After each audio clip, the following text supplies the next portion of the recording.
नमस्कार दोस्तों, आज हम भारतीय इतिहास के संबंध में अरबों के आगमन एवं तुर्कों के प्रवेश से संबंधित जितने भी महत्वपूर्ण प्रश्न बनते हैं उन प्रश्नों को इस सेशन में डिस्कस करने वाले हैं, जो कि आपके कॉम्पिटिटिव एग्जाम के लिए बेहद ही महत्वपूर्ण सेशन हो सकती है, इसलिए अंत तक जरूर जुड़े रहें। आइए बढ़ते हैं प्रश्नों की ओर। पहला प्रश्न हमसे पूछा जा रहा है, सिंध पर अरब आक्रमण के समय वहाँ का शासक कौन था? दोस्तों, दाहिर जो है सिंध पर आक्रमण के समय अरब का शासक था। अगला प्रश्न है, मोहम्मद बिन कासिम ने सिंध पर विजय का अभियान किस वर्ष प्रारंभ किया?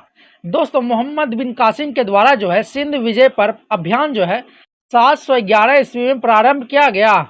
अगला प्रश्न है, मोहम्मद बिन कासिम के सिंध अभियान के समय उम्मयद खलीफा कौन था? दोस्तों, अल वलीद प्रथम जो है उम्मयद खलीफा थे।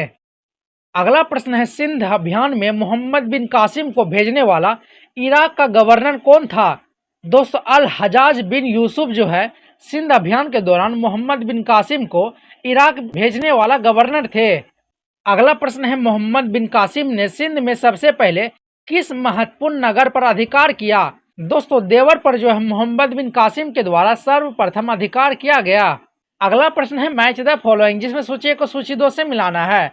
मोहम्मद बिन कासिम का जो संबंध है सिंध से है, अल हजाज का जो संबंध है इराक का गवर्नर से है, अल वलीद प्रथम का जो संबंध है उम्मयद खलीफा से है, दाहिर का जो संबंध है सिंध का शासक से है, इसलिए इसका right answer option number A होगा।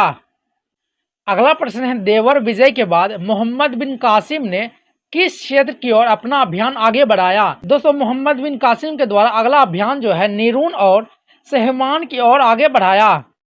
अगला प्रश्न है, मोहम्मद बिन कासिम के सिंध अभियान में किस प्रकार की सैन्य तकनीक का विशेष उपयोग हुआ था? दोस्तों, भारी घेरेबंदी तकनीक का उपयोग हुआ था।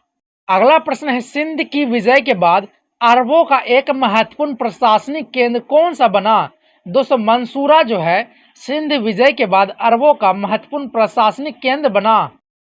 अगला प्रश्न है, अरबों की सिंध विजय का भारत के किस क्षेत्र पर सबसे प्रत्यक्ष राजनीतिक प्रभाव पड़ा? सिंध और मुल्तान पर जो है प्रत्यक्ष रूप से राजनीतिक प्रभाव देखने को मिला। अगला प्रश्न है, चचनानामा मुख्यतः किससे संबंधित जानकारी का महत्वपूर्ण स्रोत है? दोस्तों, चचनानामा में जो है सिंध की अरब विजय की जानकारी मिलती है। अगला प्रश्न कथन एवं कारण का, जिसमें कथन में बोला जा रहा है, सिंध की अरब विजय के बाद भारत में अरबों के अस्थायी राजनीतिक प्रभाव मुख्यतः सिंध और मुल्तान क्षेत्र तक सीमित रहा। ये तो सही है। इसका कारण जो है अरबों को आगे बढ़ाने में भारतीय क्षेत्रीय शक्तियों के प्रतिरोध का सामना करना पड़ा। कारण भी सही, कारण जो कथन की सही व्याख्या भी कर रही है, इसलिए इसका right answer option number A होगा। अगला प्रश्न है, अरबों के सिंध विजय अभियान का वर्णन करने वाला चचनानामा मुख्यतः किस भाषा में उपलब्ध है? दोस्तों, चचनानामा जो है फारसी भाषा में उपलब्ध है। अगला प्रश्न है, अरबों द्वारा सिंध विजय के बाद भारतीय गणित एवं विज्ञान के ज्ञान का प्रसार किस दिशा में हुआ? दोस्तों, गणित एवं विज्ञान का जो प्रसार हुआ इस्लामी विश्व की ओर हुआ। अगला प्रश्न है, भारतीय अंकों को अरब जगत में किस नाम से जाना जाता है? दोस्तों, भारतीय अंकों को अरब जगत में जो है हिंदू अंक या फिर हिदसा के नाम से जाना जाता है।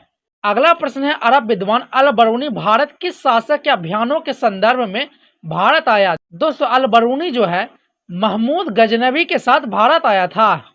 अगला प्रश्न है, अल बिरूनी की प्रसिद्ध पुस्तक कौन सी है? दोस्तों, किताब उल हिंद जो है अल बिरूनी की प्रसिद्ध पुस्तक है। अगला प्रश्न है, मैच द फॉलोइंग, जिसमें सूची 1 को सूची 2 से मिलाना है। चचनानामा का जो संबंध है सिंध विजय से है, किताब उल हिंद का जो संबंध है वो अल बिरूनी से है, तारीख ए यामिनी का जो संबंध है उतबी से है, और तबकात ए नासरी का जो संबंध है मिनाज उल सिराज से है, इसलिए इसका right answer option number A होगा। अगला प्रश्न है, महमूद गजनवी किस वंश से संबंधित था? दोस्तों, महमूद गजनवी जो है गजनवी वंश से संबंधित था। अगला प्रश्न है, महमूद गजनवी का शासनकाल लगभग किस अवधि तक था? दोस्तों, 997 से 1030 ईस्वी तक महमूद गजनवी का शासनकाल था। अगला प्रश्न है, महमूद गजनवी ने भारत पर कितनी बार आक्रमण किए? यह संख्या सामान्यतः कितनी मानी जाती है? दोस्तों, महमूद गजनवी के द्वारा भारत पर 17 बार आक्रमण किया गया था। अगला प्रश्न है, महमूद गजनवी का सबसे प्रसिद्ध भारतीय अभियान किस मंदिर से जुड़ा था? दोस्तों, महमूद गजनवी के द्वारा सोमनाथ मंदिर पर लूट जो है महमूद गजनवी के सबसे प्रसिद्ध भारतीय अभियान था? अगला प्रश्न है सोमनाथ मंदिर पर महमूद गजनवी का आक्रमण किस वर्ष हुआ था?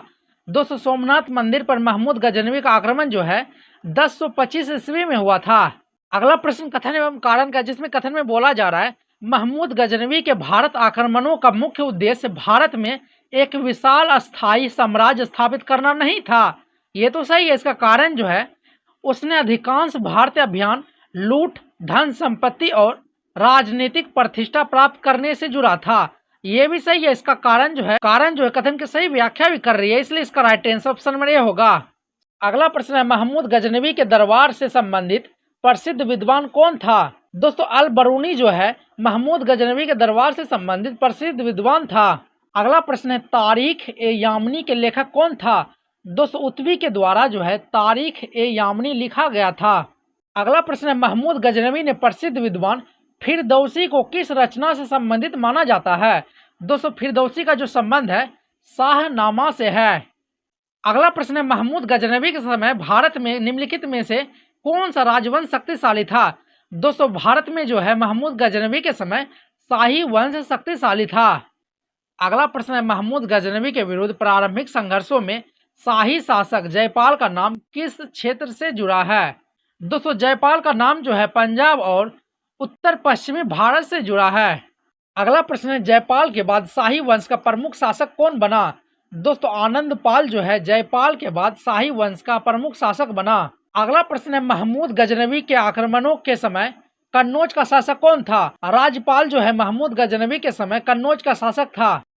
अगला प्रश्न है महमूद गजनवी के आक्रमणों के संदर्भ में सोमनाथ किस क्षेत्र में स्थित था? दोस्तों सोमनाथ मंदिर जो है सौराष्ट्र यानी कि गुजरात में स्थित है।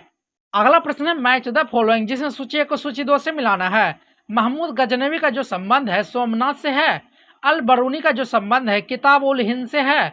फिरदौसी का संबंध शाहनामा से है। उत्वी का जो संबंध है तारीख ए यामिनी से है, इसलिए इसका राइट आंसर ऑप्शन में होगा। अगला प्रश्न है मोहम्मद गौरी किस क्षेत्र का शासक था? दोस्तों मोहम्मद गौरी जो है घोर क्षेत्र का शासक था। अगला प्रश्न है मोहम्मद गौरी ने भारत में अपना पहला महत्वपूर्ण अभियान किस क्षेत्र के विरुद्ध किया था? दोस्तों मुल्तान के विरुद्ध जो है मोहम्मद गौरी ने भारत में अपना पहला अभियान किया। अगला प्रश्न है मोहम्मद गौरी और पृथ्वीराज चौहान के बीच प्रथम तराइन युद्ध कब हुआ था? 1191 में जो है मोहम्मद गौरी और पृथ्वीराज चौहान के बीच तराइन का प्रथम युद्ध हुआ था। अगला प्रश्न है तराइन के प्रथम युद्ध में किसकी विजय हुई? दोस्तों तराइन के प्रथम युद्ध में जो है पृथ्वीराज चौहान की विजय हुई। अगला प्रश्न कथन एवं कारण का, जिसमें कथन में बोला जा रहा है तराइन का द्वितीय युद्ध भारतीय इतिहास की महत्वपूर्ण घटनाओं में माना जाता है। ये तो सही है। इसका कारण जो है इस युद्ध के बाद उत्तर भारत में तुर्की राजनीतिक प्रभुत्व स्थापित करने का मार्ग काफी हद तक खुल गया। कारण भी सही, कारण जो कथन की सही व्याख्या भी कर रही है, इसलिए इसका राइट आंसर ऑप्शन में होगा। अगला प्रश्न है तराइन का द्वितीय युद्ध किस वर्ष हुआ था? तो तराइन का दूसरा युद्ध जो हुआ था 1192 ईस्वी में हुआ था। अगला प्रश्न है तराइन के द्वितीय युद्ध में किसकी विजय हुई? दोस्तों तराइन के दूसरे युद्ध में जो है मोहम्मद गौरी की विजय हुई। अगला प्रश्न है चंदावर का युद्ध किस वर्ष हुआ था? दोस्तों चंदावर का युद्ध जो हुआ था 1194 ईस्वी में हुआ था। अगला प्रश्न है चंदावर के युद्ध में मोहम्मद गौरी का सामना किससे हुआ? दोस्तों चंदावर के युद्ध में जो है मोहम्मद गौरी का सामना जयचंद से हुआ, जिसमें जो है मोहम्मद गौरी विजय हुए। अगला प्रश्न है मोहम्मद गौरी का वह सेनापति कौन था जिसने बाद में दिल्ली सल्तनत की नींव रखने में महत्वपूर्ण भूमिका निभाई? दोस्तों मोहम्मद गौरी का सेनापति जो था कुतुबुद्दीन ऐबक था। अगला प्रश्न है कुतुबुद्दीन ऐबक मूल रूप से क्या था? दोस्तों कुतुबुद्दीन ऐबक जो था वो मूल रूप से एक दास यानी कि सैनिक था। अगला प्रश्न है मोहम्मद गौरी की मृत्यु किस वर्ष हुई? दोस्तों मोहम्मद गौरी की मृत्यु जो है 1206 ईस्वी में हुई।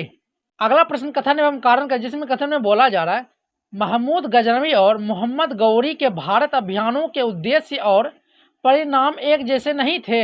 ये तो सही है। इसका कारण जो है महमूद के अभियान मुख्यतः लूट और प्रतिष्ठा से जुड़े थे, जबकि गौरी ने उत्तर भारत में अस्थायी राजनीतिक सत्ता स्थापित करने का प्रयास किया। कारण भी सही है। कारण जो है कथन की सही व्याख्या भी कर रही है, इसलिए इसका राइट आंसर ऑप्शन में होगा। अगला प्रश्न है निम्नलिखित घटनाओं को सही कालानुक्रम में लगाइए। दोस्तों सर्वप्रथम जो घटना घटित हुई, सिंध पर मोहम्मद बिन कासिम का आक्रमण हुआ, फिर महमूद गजनवी का सोमनाथ पर अभियान हुआ, फिर तराइन का प्रथम युद्ध हुआ, फिर तराइन का दूसरा युद्ध हुआ, फिर चंदावर का युद्ध हुआ। इसलिए इसका राइट आंसर जो होगा ऑप्शन नंबर ए इसका राइट आंसर माना जाएगा। अगला प्रश्न है मैच द फॉलोइंग, जिसमें सूची 1 को सूची 2 से मिलाना है। मोहम्मद बिन कासिम 712 ईस्वी, सोमनाथ अभियान जो है 1025 ईस्वी में, प्रथम तराइन युद्ध जो हुआ था 1191 ईस्वी में, द्वितीय तराइन युद्ध 1192 ईस्वी में। इसलिए इसका right answer option number A होगा। अगला प्रश्न निम्नलिखित में से कौन सा युग्म गलत सुमेलित है? मोहम्मद बिन कासिम का जो संबंध है सिंध से है, ये तो सही है। महमूद गजनवी का जो संबंध है सोमनाथ से, ये भी सही है। मोहम्मद गौरी का जो संबंध है तराइन से, ये भी सही है। अल बरूनी का जो संबंध है चंदावर के युद्ध, ये गलत हो जाएगा। इसलिए इसका right answer option number D होगा। यही सेशन का आखिरी प्रश्न है जिसका उत्तर आपको कमेंट बॉक्स में बताना है, जिसमें पूछा जा रहा है निम्नलिखित में से घटनाओं का कौन सा समूह सही रूप से संबंधित है। इसमें 4 ऑप्शन दिए हुए हैं, आपको राइट आंसर कमेंट बॉक्स में बताना है। सेशन में अंत तक जुड़े रहने के लिए धन्यवाद।